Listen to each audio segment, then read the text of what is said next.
Good evening मित्रों, स्वागत है एक बार आपके अपने चैनल पे। ठीक है, फॉरेस्ट इंस्पेक्टर सेशन नंबर 6 में देखिए 11 जून को आप लोगों का पेपर है, तो इसके लिए इम्पोर्टेंट हम साइंस के एमसीक्यू लेकर के बार बार आ रहे हैं। पुराने पेपरों को हम लोग देख रहे हैं। जैसा कि मेरे द्वारा कल एक एपिसोड बताया गया था फॉरेस्ट इंस्पेक्टर इम्पोर्टेंट चैप्टर, और आज बनाया है मैंने सेकंड एपिसोड, लेकिन पब्लिश नहीं किया है, तो कल करूंगा। और देखिएगा मैंने कल आपको कितने इंपॉर्टेंट चैप्टर बताए थे रोगाणु से, और आज देखेंगे रोगाणु से कितने सारे क्वेश्चन पूछे जाते हैं। ठीक है, ऐसे ही उस एपिसोड को जरूर देखिएगा, उसमें इतने इंपॉर्टेंट चैप्टर विद्यमान है मैं आपको बता नहीं सकता हूँ फिर से। तो ज़्यादा समय नहीं वेस्ट करेंगे आप लोगों का, सीधे सीधे पहला क्वेश्चन पर जाएंगे। उससे पहले अगर आपको इसकी पीडीएफ चाहिए टेलीग्राम से जुड़ जाइए दोस्तों। पहला प्रश्न है, निम्नलिखित पर विचार कीजिए। यहाँ पर विचार करना है आपको। कृत्रिम संश्लेषित माध्यम से संवर्धित किया जा सकता है किसको? जीवाणु को और कवक, या फिर विषाणु को। इसमें से दोस्तों जीवाणु और कवक को आप लोग कृत्रिम संश्लेषित माध्यम से संवर्धित कर सकते हैं। ठीक है। दूसरा प्रश्न, निम्नलिखित में से किसमें ट्राइक्लोसोन के विद्यमान होने की सर्वाधिक संभावना है जिसके लंबे समय तक उच्च स्तर के प्रभाव में रहने से हानिकारक माना जाता है? तो दोस्तों यहाँ पर जो प्रसाधन सामग्री होता है यह हानिकारक माना जाता है उच्च समय तक प्रभाव में रहने से। तीसरा प्रश्न, पार्किंसन बीमारी के उपचार के विकास के लिए किसको नोबेल पुरस्कार दिया गया था? तो बताइए दोस्तों इसका सही आंसर कौन सा हो जाएगा? कार्लसन को दिया गया था आपका दोस्तों पार्किंसन बीमारी के उपचार के लिए। अगला प्रश्न देखेंगे, चौथा प्रश्न, बहुत इंपॉर्टेंट प्रश्न है चौथा। एड्स निम्न कारणों में से किसके द्वारा होता है? जो एड्स बीमारी होते हैं वो बेसिकली किसके द्वारा फैलता है? क्या वायरस है या फिर बैक्टीरिया? दोस्तों यहाँ पर जो एड्स है ये एक विषाणु जनित रोग है दोस्तों। ठीक है, और एड्स के उपचार के लिए एड्स का जो बीमारी का पता लगाने के इल्सा से किया जाता है, इसे भी आप याद रखिएगा। ठीक है, तो यहाँ पर नेक्स्ट प्रश्न हम लोग देखेंगे। मेरे आंसर देने से पहले आप खुद अपना आंसर भी लगाइएगा। निम्नलिखित में से एंटीबायोटिक, जब आप लोगों को हल्की फुल्की कभी फीवर उठता होगा तो आप लोग बेसिकली अपने फ्रेंड को फ़ोन करते होंगे, कहते होंगे एंटीबायोटिक दवा ला दीजिए। तो ये क्या होता है मित्रों? पैरासीटामोल होता है। Very good. अगला प्रश्न, छठा प्रश्न, जीन के भीतर अनुक्रमण आधार में परिवर्तन कहलाता है। अगर जीन के अंदर कभी परिवर्तन हो जाता है तो उसको क्या कहते हैं दोस्तों? उसको कहते हैं उत्परिवर्तन। उसको क्या कहते हैं? उत्परिवर्तन। अगला प्रश्न देखेंगे, सातवां, मानव आहार में पॉलिश किए हुए चावल के उपयोग से निम्नलिखित रोग हो जाता है। जो मानव आहार में पॉलिश किए हुए चावल का उपयोग किया जाता है तो बेसिकली आप लोगों का दोस्तों यहाँ पर बेरी नामक रोग हो जाता है। ठीक है, सातवां प्रश्न हम लोग देखेंगे, देख लिया है। आठवां हम स्किप करते हैं, अभी नौवां भी, हम सीधे 10वें प्रश्न पर हम लोग जाते हैं। निम्नलिखित में से कौन सा प्लाज्मोडियम परजीवी का वाहक है? तो आप लोगों ने मलेरिया नाम सुना ही होगा, तो आप लोगों को इसका आंसर आ भी गया होगा। वेरी गुड दोस्तों, इसका आंसर है मच्छर। ठीक है, प्लाज्मोडियम नामक जो मच्छर होते हैं उसके काटने से आपका मलेरिया नामक बीमारी हो जाता है। इसे आप अच्छे से याद करिएगा। ये दृष्टि आईएएस एमसीक्यू है पुराने पेपरों के, साइंस के। 11वां प्रश्न, डेंगू एक बुखार है जो उत्पन्न होता है तथा दूसरे मनुष्य में पहुंचता है। तो कैसे ये एक से दूसरे मनुष्य में पहुंचता है दोस्तों? इसका सही आंसर है आप लोगों का वायरस है एक बेसिकली। ठीक है, और मादा एडीज मच्छर द्वारा यह फैलता है दूसरे मनुष्य तक। 12वां प्रश्न, किस तत्व की कमी से घेंगा रोग हो जाता है? आप लोगों ने घेंगा नामक रोग सुना भी होगा और देखा भी होगा, गलकंटे के आसपास में एक गांठ नुमा बन जाता है आयोडीन की कमी से। 13वां प्रश्न, डीपीटी बहुत आसान है याद करने के लिए।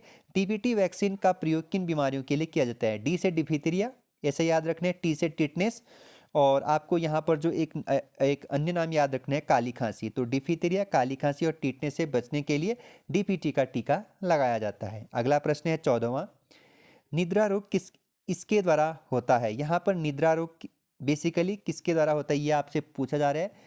तो आप लोगों का सही आंसर हो जाएगा आप लोगों का प्रोटोजोआ, सॉरी मित्रों, यहाँ पर ट्रिपेनोसोमा। ठीक है, ट्रिपेनोसोमा के द्वारा। ठीक है, अगला प्रश्न है यहाँ पर 15वां, टाइफाइड बुखार किसके द्वारा होता है? जो टाइफाइड बुखार होता है, टाइफाइड होता है दोस्तों, टाइफाइड में बेसिकली आंत प्रभावित होता है मनुष्य का, और जब ये बुखार उठता है बेसिकली ये किसके द्वारा होता है? जीवाणु, विषाणु या प्रोटोजोआ। तो इसका सही आंसर है ये एक बैक्टीरिया जनित क्या है? बीमारी है, याद रखिएगा। अगला प्रश्न हम लोग 16वां, ब्लू बेबी नामक प्रदूषण कारित बीमारी पीने वाले जल में निम्न में से किसके अधिक विद्यमान होने के कारण होती है? तो जो ब्लू बेबी नामक बीमारी होते हैं इनमें से किसके अधिक विद्यमान होने के कारण होता है, ये आपसे सवाल पूछ रहा है। तो आप लोग इसका आंसर सही लगाएंगे, नाइट्रेट के अधिक विद्यमान होने के कारण। अगला प्रश्न 17वां, ल्यूकेमिया एक प्रकार का कैंसर है जिसमें असाधारण बढ़ोतरी होती है। बेसिकली ल्यूकेमिया क्या है दोस्तों? एक कैंसर, ठीक है। तो बताइए इसका सही आंसर। इसका सही आंसर है जो श्वेत रक्त कोशिकाएं होती हैं उनमें क्या होती है कि उनकी संख्या में क्या हो जाती है? बढ़ोतरी हो जाती है, मतलब WBC, वाइट ब्लड कार्पोसेल्स, ठीक है। अगला प्रश्न हम लोग देखेंगे, प्लेग किससे फैलता है? बेसिकली प्लेग आप लोग जीवाणु, प्रोटोजोआ, विषाणु या उपयुक्त सभी। तो सही आंसर है आप लोगों का यहाँ पर प्लेग एक प्रकार का विषाणु जनित रोग है। अगला प्रश्न है एक्वायर्ड इम्यूनो डेफिशिएंसी सिंड्रोम, जिसे एड्स कहते हैं, बहुत इंपॉर्टेंट है। एड्स का फुल फॉर्म आपसे पूछा जाता है बार बार। एक्वायर्ड इम्यूनो डेफिशिएंसी सिंड्रोम निम्न में से किस कारण फैलता है, या फिर कौन से जनित इसमें से रोग है? फिर से पूछ रहा है आपसे, प्रोटोजोआ है, वायरस है, फंगस है या फिर बैक्टीरिया है। मैंने थोड़ी देर पहले ऊपर भी आप लोगों को बताया ये एक फैलने वाली बीमारी है, वायरस के अंतर्गत, ठीक है, रखा जाता है। और 1 दिसंबर को एड्स दिवस मनाया जाता है, याद रखिएगा आप लोग। अगला प्रश्न है ये हीमोफीलिया एक आनुवंशिक विकार है जो उत्पन्न करता है, मतलब एक बीमार है, आपको याद रखना है हीमोफीलिया। तो जो इसका सही आंसर हो जाएगा रक्त का स्कंदन न होना।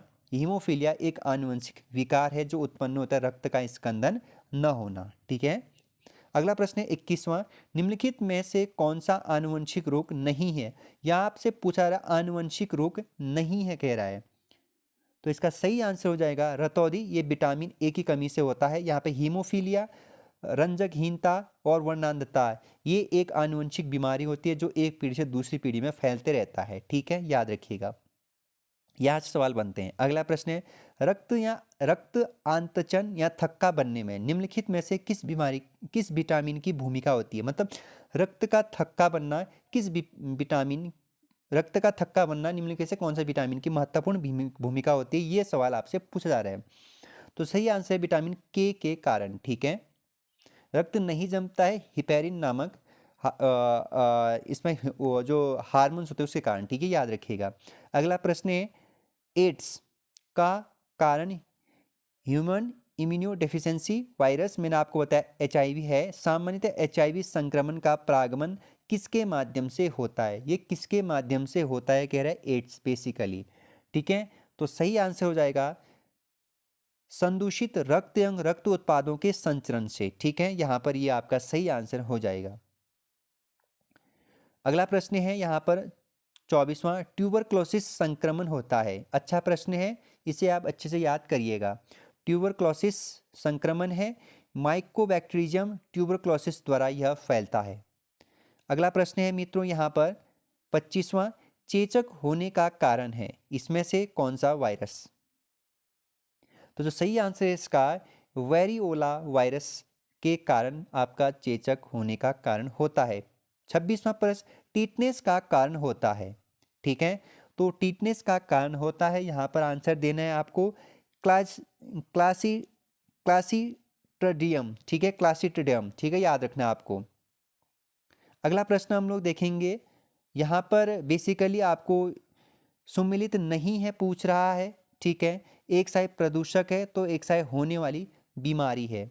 तो यहाँ पर जो पारा मिनीमाता, कैडमियम इटाई बीमारी, nitrate iron, blue baby syndrome, Florida iron अपचय, ये आपका लास्ट वाला यहाँ पर क्या हो जाएगा मित्रों? गलत हो जाएगा। ये सारे मैंने ऊपर कवर किए थे और ये तीनों में से आप लोगों के बेसिकली 11 जून को कोई ना कोई इसमें से प्रश्न देखने को मिलेगा, ठीक है। अगला प्रश्न हम लोग देखेंगे 29वां, एल्सा परीक्षण किया जाता है। अगर आप लोगों ने ऊपर 1-2 क्वेश्चन में आप लोगों ने ध्यान दिया होगा तो मैंने एल्सा का परीक्षण क्यों किया जाता है, एल्सा किसकी जांच के लिए कराया जाता है, ये आप लोगों को करवाया था। तो सही आंसर हो जाएगा एड्स पहचानने के लिए एल्सा का परीक्षण किया जाता है। अगला प्रश्न है 30वां, खसरा की बीमारी होती है, ठीक है, किसके कारण? वायरस के कारण, कवक के कारण, जीवाणु या माइक्रोप्लाज्मा से।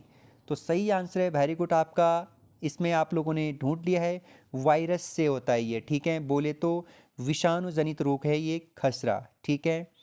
अगला प्रश्न देखेंगे हम 31वां, निम्नलिखित में से कौन सा रोग कवक जनित है? तो कौन सा रोग कवक जनित मतलब कवक से होने वाला है इसमें से? तो सही आंसर हो जाएगा आपका गंजापन। ठीक है दोस्तों, गंजापन एक कवक जनित या फिर फफूंद रोग है। ठीक है, मैं आप लोगों के लिए ट्रिक लेकर के आऊँगा कल या परसों दोस्तों। जो भी ये कवक हो गया आपका, इसमें प्रोटोजोआ हो गया, विषाणु हो गया, और ये जो बैक्टीरिया हो गया दोस्तों, इनसे संबंधित रोग को मैं लेकर के कल आऊँगा ट्रिक के साथ। ठीक है, अगला प्रश्न है दोस्तों, आज का सेशन का लास्ट प्रश्न करते हैं फिर, क्योंकि ये लंबा हो जाएगा नहीं तो। हाँ, टाइफाइड और कॉलरा विशिष्ट उदाहरण है। तो टाइफाइड और कॉलरा विशिष्ट उदाहरण है मित्रों।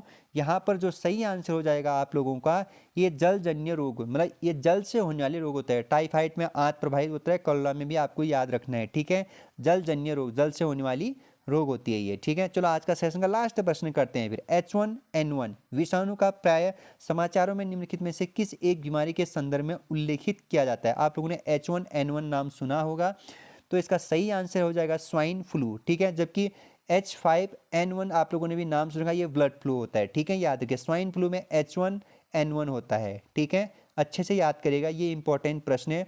स्वाइन फ्लू में H1N1 और बर्ड में होता है H5N1 होता है। ठीक है दोस्तों, आज के लिए इतना ही दोस्तों सेशन पे। धन्यवाद दोस्तों, अच्छा लगे तो सब्सक्राइब कर सकते हैं, अन्यथा आप सुनिए।